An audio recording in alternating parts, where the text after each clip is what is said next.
Hey everybody, it's Josie. Welcome back to Cedar Creek Homestead. I'm out on the porch again today, as you can tell, but it's not sunny. It's kind of overcast, and we've got a chance for rain for the next 3 days.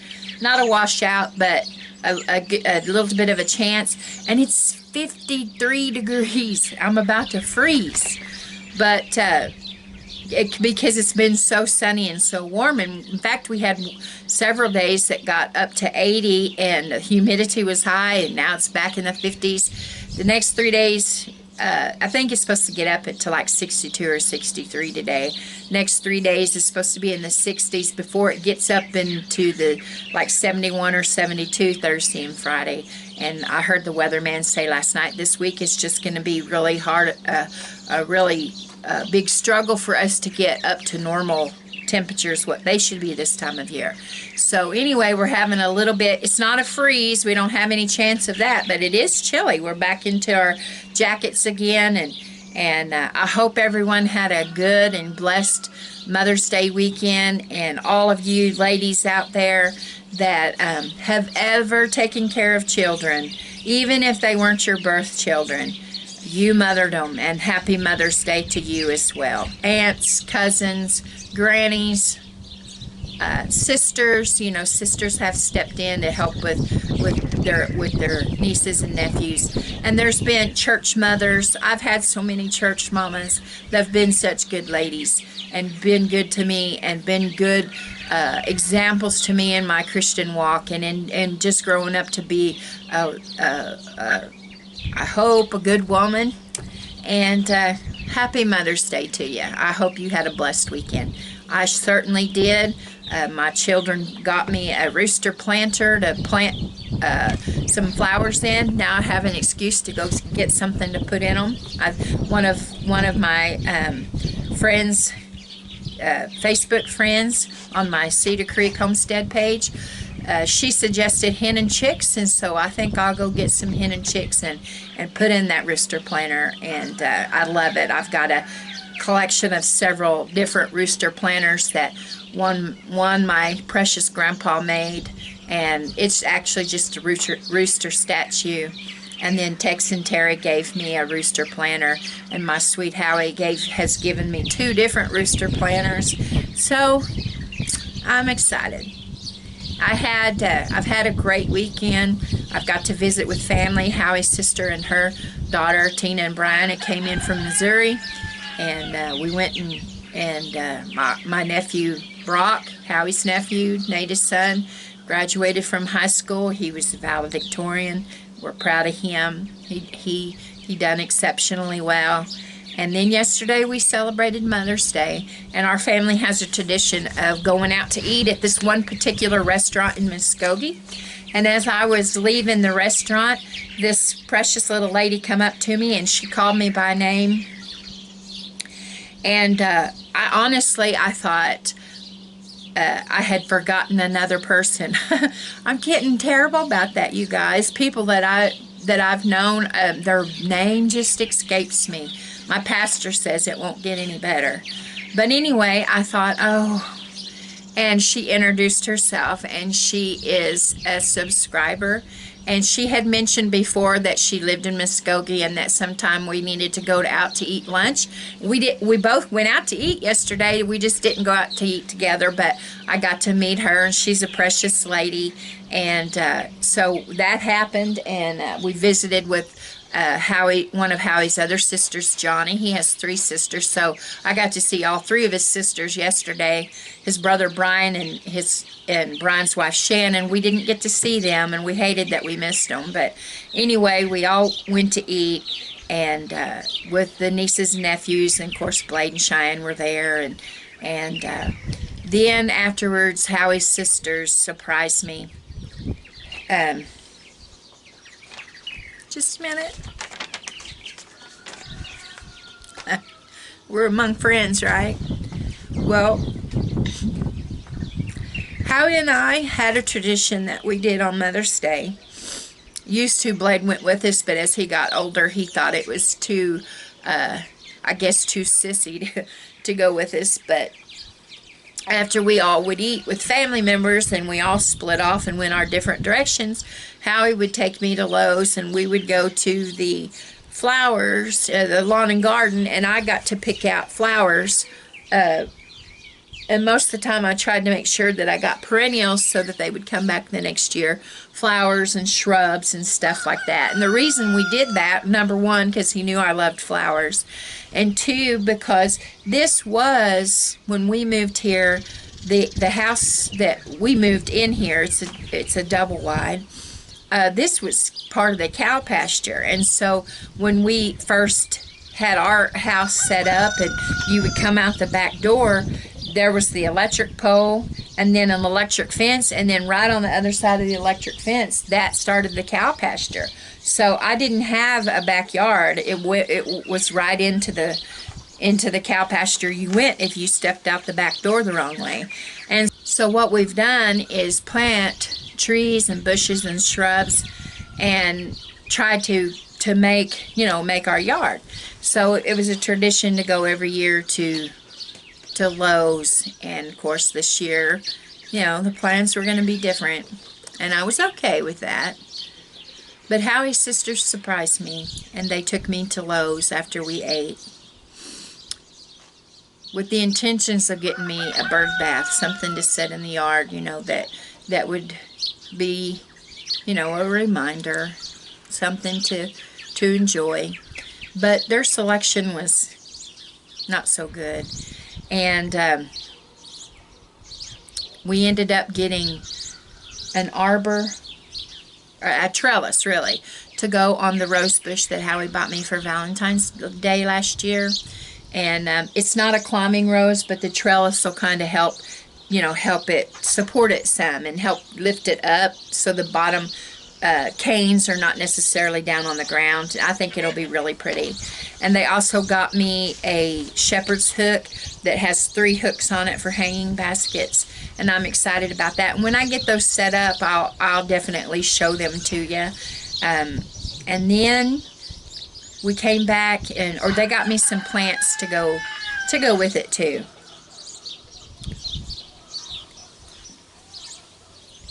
When we checked out, Tina paid for the things that they were gifting to me, and I pushed the cart on up. But Tina stood there at the checkout, and there was a man and woman behind them, and she paid for their items. And then she went ahead and paid for the persons that were in line behind them. And the second couple that she paid for their items, the man said, "I'll make sure and pay it forward." And so that's what I kind of wanted to talk about. Howie's sister, he has a good family. All of them are good. And I'm going to talk about one in particular, but if you guys are watching this, sisters and brother, know that I'm not trying to leave anybody out. I'm just telling the story about this one this time, and you'll get your turn another time. So anyway, Howie's sister Tina, she's a nurse. She's an RN, and she is a director of nursing at a nursing facility in Missouri. And she has always had compassion on older people. And she really amazes me how she just seems to connect with them. And Howie was that same way too. I guess I have always been one that has connected with older people. Tina, in that aspect, reminds me a whole lot of Howie. But I've watched her through the years and how she'll interact with them. And it's beautiful to watch. It's not for show. It's not put on. The way she lives, the way she acts, the way she does with these people is real and true compassion. And when I watched her yesterday pay for these people's items, it touched my heart. And that very same thing too was not put on. It wasn't a look at me and look what I'm doing kind of thing. I really feel like she was moved to pay for those the items that these people had, and I feel like she'll be blessed for that. Now, all of us don't have the money to do that kind of thing, to pay it forward. You know, you might have the money to pay for somebody's meal or pay for a cup of coffee or do something like that. And that's great. And it's good to be able to do that. But if you can't do that, then there's other ways to pay something forward.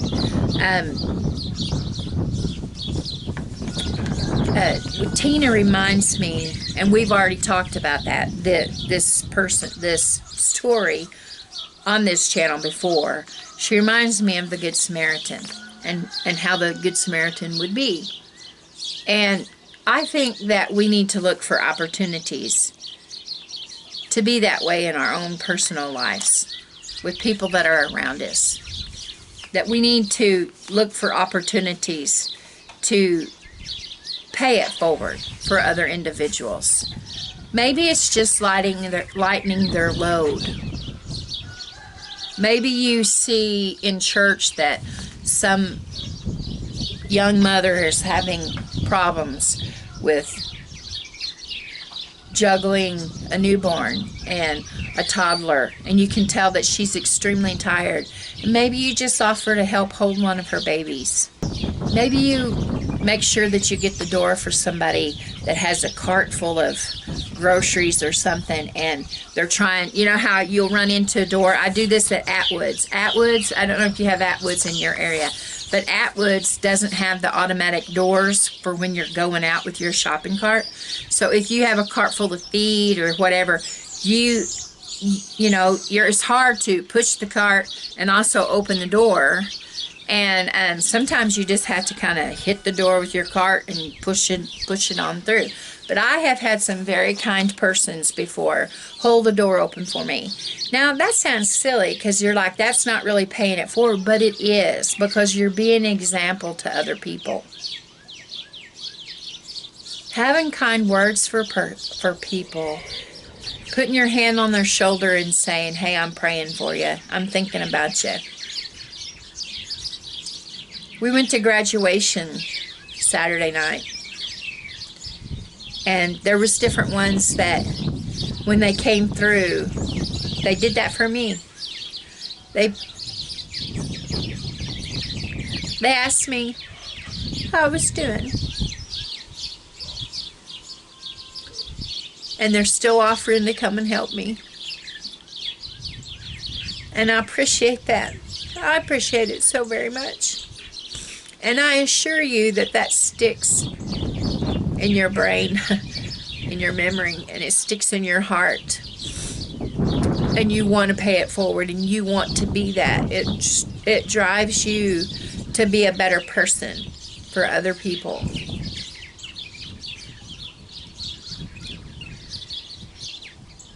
When you're able to help those around you, maybe it's just changing a flat for somebody. I couldn't pay it forward that way, guys, because I don't know how to change flats. I would have to drive past you, or I'd have to at least roll my window down and ask you if I could call somebody to help you. But anyway, maybe when you're baking bread, you bake an extra loaf of bread for somebody. Or, I don't know. There's so many things that we could ask the Lord to give us ideas on how to pay it forward for someone else. Just little random, what do they used to call it? Random acts of kindness. And remember not to say, look at me, look what I'm doing. Do it. Try to do it in love. And do it without making the person think, now I have to go do something for them. It should make the person say, I want to be like that. And the Lord has put several people, not more than several people in my life that have reached out to me in my time of need. And I have gotten so many things. You all have been so kind to me. Cards and letters and aprons and books and seeds and just all kinds of stuff. And your information and your, some of you have been so kind when you've heard me say, I don't know how to do this or I don't know how to do that. That you've been so kind to encourage me. And you've been so kind to say, This is what you need to do. Or you see something and you give me a heads up on it. And I thank you so much for that. Your kindness, you've been kind. And I intend to pay it forward in any way that I can. And I'm looking for opportunities. I hope that you're looking for opportunities. I think that the day that we're living in, the things that are going on now, and it seems like every time you turn on the news, something else is happening, just like this gas pipeline has been down. Now, gas prices have been going up in little increments here for a long time, you know, since the, you know, the pipelines, the all of that happened. And so I haven't really seen any effects yet of that pipeline that has been, the gas pipeline that's been affected by that cyber attack. I don't know that we will. I've heard different people giving their opinions on whether it will affect us because, you know, it's an East Coast thing. And I hope that it's not something bad for them. But it got me to thinking about, what if it happened to more than one pipeline at a time? What if there were several different attacks of different kinds at the same time? You know, it wasn't long ago that the water supply, they hacked into it. And, of course, they were able to stave that off. But what if there was an attack on water and gas and electricity and all these different things at the same time? You know, we just need to, you know, keep a heads up, and we need to live our lives prepared all the time. I know we can't be prepared for every disaster, but if we lived like our grandparents did, and we had a well-stocked pantry, and we had supplies put back, and we were prepared for things that that might come along, because we don't ever know what it is. You know, sickness, death, job loss, cyber attacks. Who would have thought? You know, I'm 50 years old and I never would have thought cyber attacks, but we hear of things all the time. And you know, I'm just now I'm learning my smartphone, but right now I think it's smarter than I am. So I know that there's people out there that have evil intent, and they mean to cause harm to a large group of people in any way that they can, and that's unfortunate, and it's sad that there are people out there. But you know, we're aware of that. We know that exists, and so the best thing for us to do is just be prepared, and then try to help one another. We help our families, of course. Families first, and then we take care of those around us. Build a good support team. I have very good support here with my family, and it goes beyond family now, blood family, and my married, Howie's family is my family, and they're good to me, and they're looking after me, and I'm trying to look after them, and I don't know which of us is getting the better end of the stick, but we'll try to take care of each other the best way that we can, and with the good Lord's help, we'll be successful. But you know, all of us don't know how to do everything. It's good if you have people around you that, you know, some may know how to prepare food really well. Others may know how to take care of livestock really well, or fix machinery, or whatever the case may be. But if we'll work together, you know, and have a good support team that you trust, you don't have to be worried that all of your stuff is going to pick up and walk off. You know what I mean by that. You know, trust the individuals that are around you. Know that what you say can't be used against you. And it'll all work out. And let's pay it forward. I'm going to have to...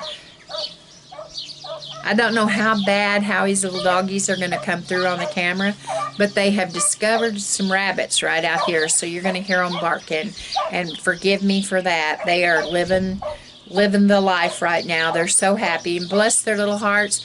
If somebody sees them, they'll think that they're starving to death, and they're really not. I promise you.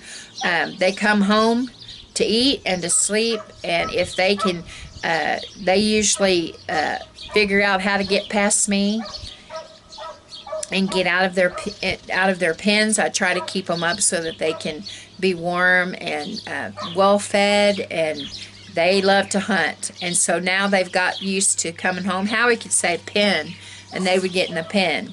But I guess I don't have the same authoritative voice. And so they come in one at a time, come right to me, come right to my feet. Now, they were just running from me. Now they come to my feet, and I have to pick the dog up and carry her all the way and put her in her bed. And I'll get her all situated, and then in comes her sister, and I have to turn around and pick her up and carry her to the pen and put her in there. But I'll do that because they were Howie's dogs, and he loved them so.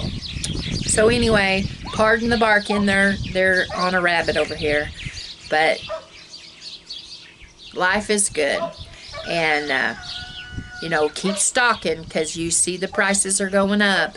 And you know, I think I don't want to be a fearmonger, and I know that they're saying some people are trying to scare people and trying to drive the prices up, and I'm definitely not trying to drive the prices up. I want us all to be able to afford to feed our families. So anyway, do what you can and share information with each other and pay it forward. I'm going to look for an opportunity today to pay it forward in whatever way the Lord lays on my heart to do. And you do the same thing and think what a better place we'll be living in. I'm going to wrap it up for now because I've got chicken that's ready to go in the can. You know what I mean, in the jars. And then I think Howie's sisters and Grandpa are wanting to go fishing. And even though it's chilly, we have up here at Greenleaf State Park, or Strayhorn Marina, whatever it's called. Anyway, it's up at Greenleaf. That's not too far up the road. They have a covered dock, a heated dock, and they've got seats in there, and you get to go in there, and you can do your fishing right in there and stay nice and warm. And we're going to go visit and go fishing and see if we can't catch something. I have a feeling that I'll be outfished. I like to fish, but I hate to leave my pole in the water. I'm one of the kind that like to reel it in a little bit at a time. And Howie was always aggravated at me because I wouldn't leave my pole in the water, or my hook in the water. But just long enough for the worm to get wet, I guess. Anyway, this is Josie with Cedar Creek. I love you guys. Pay it forward today. And until next time, we're gone.